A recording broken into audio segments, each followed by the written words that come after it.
ابھی دیدار کی گردان اگر کرتا چلا جاؤں تو میرا آدھا گھنٹہ اسی میں ختم ہو جائے گا. بس یہ سمجھو کہ ان پر تجلیات و انوار کی بارش ہو رہی ہے اور اس کی ہم زیارت کر رہے ہیں. اور یہ ایسے پیر ہیں جیسا کہ آپ نے سنا کہ لٹانے والے پیر ہیں, تو جو برسات ان پر ہو رہی ہے اس کے چھینٹے برکاتیوں پر گر رہے ہیں. کیونکہ ایک بات بتا دوں, حافظ عبد القیوم صاحب کا ایک شعر تھا کہ سمجھ میں بات آئی حوض کوثر کے بنانے کی, سمجھ میں بات آئی حوض کوثر کے بنانے کی, پرانی رسم ہے بارات کو شربت پلانے کی. واہ سبحان اللہ سبحان. پرانی رسم ہے بارات کو شربت پلانے کی. برکاتیوں کہیں دیکھا کہ کسی دولہا پر نچھاور ہو اور دولہا خود لوٹ لے؟ یہ نہیں ہوگا. دولہا پہ نچھاور ہوتی ہے اور باراتی لوٹتے ہیں. تو دولہا پہ نچھاور ہو رہی ہے اور باراتی لوٹ رہے ہیں. اور اسٹیج پر ہمیشہ کی طرح سرکار کلاں حضور ہمارے اہل سنت حضرت سید محمد امانیہ صاحب قبلہ اور دیگر شہزادگان موجود ہیں. اور ایک شہزادے نظر نہیں آ رہے ہیں. وہ کہاں ہیں؟ برکاتیوں, تم یہاں بیٹھ کر میاں صاحب قبلہ کے عرس کا فیضان لوٹ رہے ہو اور عثمان میاں بغداد معلیٰ سے فیضان بھجوا رہے ہیں. واہ سبحان اللہ. وہ بغداد معلیٰ میں ہے. ہماری گزارشیں وہاں عرض کر رہے ہیں, پیش کر رہے ہیں. ہم تو یہاں نائب غوث اعظم کے قدموں میں ہیں, وہ وہاں غوث اعظم کے پاس ہیں. انشاءاللہ اللہ تبارک و تعالیٰ خیر و عافیت کے ساتھ ان کو یہاں واپس لائے. تقریر تو ایک بھرپور ہو چکی اور میں کوئی ایسا مقرر بھی نہیں ہوں. کل کے مشاعرے میں برادر محترم جناب ڈاکٹر احمد مصطفیٰ صدیقی بدایونی صاحب نے یہ کہہ کر اپنی غزل پڑھی کہ میں بہت سادہ زبان کی غزل پڑھ رہا ہوں. اور یہ اپنا کلام پڑھتے ہوئے انہوں نے کہا کہ میرا کلام نہیں ہے برکاتیوں, یہ تمہاری باتیں ہیں. تو ڈاکٹر صاحب اگر میری آواز سن رہے ہوں تو میں ان سے عرض کرتا ہوں کہ جس شہر کے وہ ہیں اسی شہر کا میں بھی ہوں. اگر وہ نظم میں برکاتیوں سے باتیں کر سکتے ہیں تو میں نثر میں برکاتیوں سے باتیں کر سکتا ہوں. اگر وہ آسان لہجے میں غزل پڑھ سکتے ہیں, میں آسان الفاظ میں بات کر سکتا ہوں. تو آج بہت ہی آسان لہجے میں سوچتا ہوں کچھ بات کروں. ویسے بھی گنواروں کا لہجہ آسانی ہوتا ہے. تاج الفضول نے عرض کیا تھا غوث پاک کی بارگاہ میں کہ ہم تو زباں بھی میری تہتانی ہے یا محبوب سبحانی, ہم تو ایک چھوٹے سے شہر کے رہنے والے ہیں. غرض یہ کہ شمس ماریرہ کا پٹا گلے میں پڑا ہوا ہے, مشائخین ماریرہ کی توجہات ہیں اور سرکار نور کے عرس کی محفل ہے. ابھی آپ نے سنا کہ حضرت صاحب نے فرمایا کہ میں تمہیں ماریرہ سے باہر جانے اور ماریرہ میں رکنے کا حکم نہیں دیتا, مگر اس کے بعد اگر میاں صاحب قبلہ نے اپنے بزرگوں کے اشارے پر کسی شہر میں رہنا پسند فرمایا تو الحمدللہ وہ شہر شہر بدایوں ہے. واہ سبحان اللہ سبحان اللہ. اور آج بھی بدایوں کے اندر میاں صاحب جب تشریف لاتے تھے تو جس گھر میں قیام ہوتا تھا اس کا نام تھا خانہ ابو البرکات. خانہ ابو البرکات, اس گھر میں تشریف لاتے تھے. احمد بھائی کی دادی کا گھر تھا. اب ہوا یہ کہ کچھ ایسے حصے بٹوارے ہوئے کہ وہ گھر چلا گیا ایک دوسرے صاحبزادے کی ملکیت میں, ان کی والدہ کے حصے میں آیا اور ان کے بیٹے کو ملا. اب یہ ہوا کہ انہیں گھر بیچنا ہے تو خانہ ابو البرکات بک رہا تھا. نہ جانے کون خرید دیتا. محبوب الہی کے گھر کو ایک مارواڑی نے خرید لیا, ایک سنار نے, نہ جانے کون خرید لیتا. مگر جس کو گھر دے دیا تھا وہ بہت مضبوط تھا. اس نے کہا کہ یہ گھر تو مجھے مل چکا, اب اس کو کون خرید سکتا, اب اس کو کوئی اور نہیں خرید سکتا. بہت لمبا واقعہ ہے مگر ہوا یہ کہ طے ہوا کہ حضور امیر ملت سے کہ حضور آپ لے لیں, فرمائے لے لیں گے. مگر جن کا گھر تھا انہوں نے کہا کہ میرا بھانجا بھی کہہ رہا ہے تو میں اس کو دے دوں, کیا کروں. بہرحال ہوتے ہوئے یہ ہوا کہ پھر انہوں نے نہیں لیا گیا. آخر کار لوٹ پھیر کے ماریرہ کا مال ماریرہ میں آ گیا. جا کر دیکھیں جمی چوک پر جب ادھر سے آپ جائیں گے تو سیدھے ہاتھ پر بورڈ لگا ہوا ہے حضور امیر ملت کی ملکیت ہے. اور احمد بھائی اس بات پر بہت خوش تھے کہ بتائیے ہمارا گھر جو ہے وہ ماریرہ شریف کوئی آیا. میں نے کہا احمد بھائی پورا بدایوں کس کا ہے, یہ تو ہندوستان کے قانون کے مطابق ایک کاغذ کے ٹکڑے پر بینامہ کرا لیا ہے حضور امین ملت نے, مگر آج سے 200 سال پہلے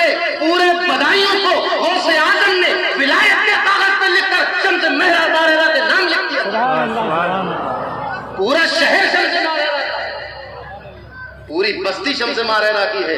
आपने फरमाया कि गौसे आजम ने बदायूं शहर मुझे जागीर में दे दिया, तो जागीर पूरी आपकी। तो अल्हम्दुलिल्लाह मियाँ साहब का उर्स है। मेरी तो मत कट जाती है महाराजा शरीफ आगे कि क्या बोलूं क्या ना बोलूं, क्या कहूं क्या ना कहूं। अल्लाह के नेक बंदे, अल्लाह के बरगुज़ीदा बंदे, नबी करीम सल्लल्लाहु अलैहि वसल्लम के मुती और फरमाबरदार बंदे जो होते हैं, उन्हीं को वली कहा जाता है। अब मारेरा शरीफ का मामला ये है, 7 अफ्ताब है, मगर साहिब तस्करे नूरी लिखते हैं कि 7 नहीं है, 9 है। और मेरे पीर मुर्शिद फरमाया करते थे कि बेटा ये 7 और 9 के चक्कर में ना रहो, तुम तो बदायूं के हो, मारेरा में पैदा होने वाला हर बच्चा तुम्हारे लिए कुतुब की हैसियत रखता है। वाह सुभान अल्लाह। तो यहाँ तो वलियों से भरा हुआ खानदान। अभी आपने जो तकरीर में वाकया सुना शजरतुल ज़र का, मियाँ साहब का वो खादिम कौन है कि जिसके पास एक ऐसा शख्स आया कि जिसका घर बिकने वाला था? कौन है वो खादिम? वो खादिम हजरत काजी गुलाम शब्बर साहब है। वाह सुभान अल्लाह। और ये वो काजी गुलाम शब्बर है कि जिनके खानदान में मारेरा की 6 खिलाफतें मौजूद हैं। बदायूं में घर था, जमींदारी बुलंदशहर में थी, बुलंदशहर में भी एक घर था, वहीं मियाँ साहब आराम पसीर से सुकूनत इख्तियार किए हुए थे, दौरे पर करम फरमाया करते थे। एक बात मैं अर्ज करना चाहता हूँ, बहुत सादा बात करूंगा, हो सकता है गैर मरबूत भी हो जाए। आजकल मुनाजरों का, चैलेंजों का दौर आ गया है। ये चैलेंज है और ये मुनाजरा है और ये मुबाहिला है और ये तकरार है। मगर आपने कभी सुना कि मारेरा शरीफ से कोई चैलेंज किया हो किसी ने? आज मैं मारेरा की एक जंग और चैलेंज और मुनाजरे की बात करने वाला हूँ। चैलेंज होता है कि आ जाओ मैदान में अगर तुम सच्चे हो, आ जाओ मैदान में अगर ऐसा है, आ जाओ मैदान। अरे साबिक ऐलान मारेरा की गलियों में किया जा रहा है और ऐलान ये हो रहा है कि आज रात को कोई अपना मवेशी बाहर ना निकाले, आज रात को कोई बच्चा अपने घर से बाहर ना निकले, आज रात मारेरा की बस्ती के लोग अपने घरों से बाहर ना निकले। आज हमारी और जिन्नातों के बादशाह की लड़ाई होने वाली है। जरा सोचिए, जिन्नातों से बहुत घबराते हैं लोग कि इस पे जिन्नात आ गया और उस पे आसिम हो गया और इस पे हाजिरी आने लगी। हुजूर एक साहब पे हाजिरी आ रही थी तो कह रहा था मेरे ऊपर गौस पाक आते हैं। अस्तगफिरुल्लाह। बरकातियों, ये खुला हुआ झूठ और तज्ल और फरेब है कि गौस पाक आ गए, इनके ऊपर गरीब नवाज आ गए और इनके ऊपर फलाने बुजुर्ग आ गए। ये बुजुर्ग किसी पे नहीं आते। ये शैतान और आसिफ होता है जो लोगों को परेशान करता है, या फिर कुछ दिमागी बीमारियां ऐसी होती हैं जिसको लोग आसिफ समझ लेते हैं। मगर एक जिन्नात भी होता है। अब वो जिन्नात परेशान कर रहा है। आखिरकार हजरत मीर अब्दुल जलील साहब को जलाला है। आपने ऐलान कर दिया कि आज हमारा मुबाहिला है जिन्नातों से, और ऐसा मुनाजरा और ऐसा मुबाहिला और ऐसी जंग हुई कि 40-50 जिन्नात गिरफ्तार कर लिए, कैद कर लिए, और इस शर्त पे छोड़ा गया कि हमारे मुतवस्सिल के ऊपर अगर गलती से कोई जिन्नात आ जाए, अव्वल तो आए नहीं, और अगर आ जाए और जब उसको ये बताया जाए कि ये इनका मुरीद है तो फौरन चले जाए। अब सोचो बरकातियों, किसी तावीज झाड़ फूक की जरूरत बची? कोई जिन्नात आ जाए तो जरूरत बची? अब दर बदर मारे मारे न फिरना तावीजों के चक्कर में और झाड़ फूक और उतारों के चक्कर में। अगर अकीदत सच्ची है तो कान में जाकर कहना कि हम उसी का हाथ पकड़े हैं कि जिसके हाथ में मीर अब्दुल जलील साहब का हाथ, उसी मारेरा से मुरीद है, हम उसी के सिलसिले के मुरीद हैं। जिस तरह वो अपने सर ऊंचा करके कहते हो मुरीदी ला तखफ वाशिन फइन्नी अज़ूमुन कातिलुन इंदल क़िताली, ये कौल तो खूब कादरियों को याद रहता है। बरकातियों, इसको भी याद रखो कि अब जिन्नात आ जाओ, जिन्नात का बादशाह झुक झुक के सलाम कर रहा है, माफियां मांग रहा है और ये अहद करके जा रहा है। आपने सुना होगा किस्से कहानियों में कि इसको सुलेमान अलैहिस्सलाम की कसम दे दो तो जिन्नात चला जाता है, पड़ा चला जाता है। इसकी सनद मुझे नहीं मालूम, मगर ये मुझे मालूम है कि मीर साहब के नाम से जिन्नात चला जाता है। ये हक है। मुनाजरा होके ये अहद ले लिया गया कि अब किसी के ऊपर नहीं आओगे।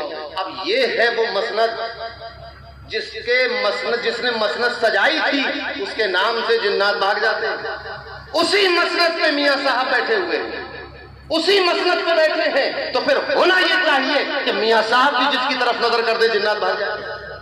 होना चाहिए कि नहीं? ऐसा ही हुआ। बदायूं में एक खातून के ऊपर एक जिन्नात आ गया और ऐसा जबरदस्त आसिफ कि उस औरत को कपड़े नहीं पहनने देता, रहना रहे। परेशान हो गए घर वाले, कैद कर दिया, दरवाजे बंद कर दिए। मगर एक अजीब गरीब बात है, मियाँ साहब तशरीफ लाए हुए थे, इनसे अर्ज किया कि हुजूर ऐसा ऐसा मामला है। आपने फरमाया घबराओ नहीं, कभी आते जाते एक नजर डाल देंगे। अब यहां रुककर एक बात और सुनते चलिए। कुछ लोगों ने कहा कि अरे बरहना औरत पे नजर डाल दें, ये तो भाई अजीब गरीब बात। ये बात इस स्टेज से इसलिए कह रहा हूं ताकि गलतफहमी दूर हो।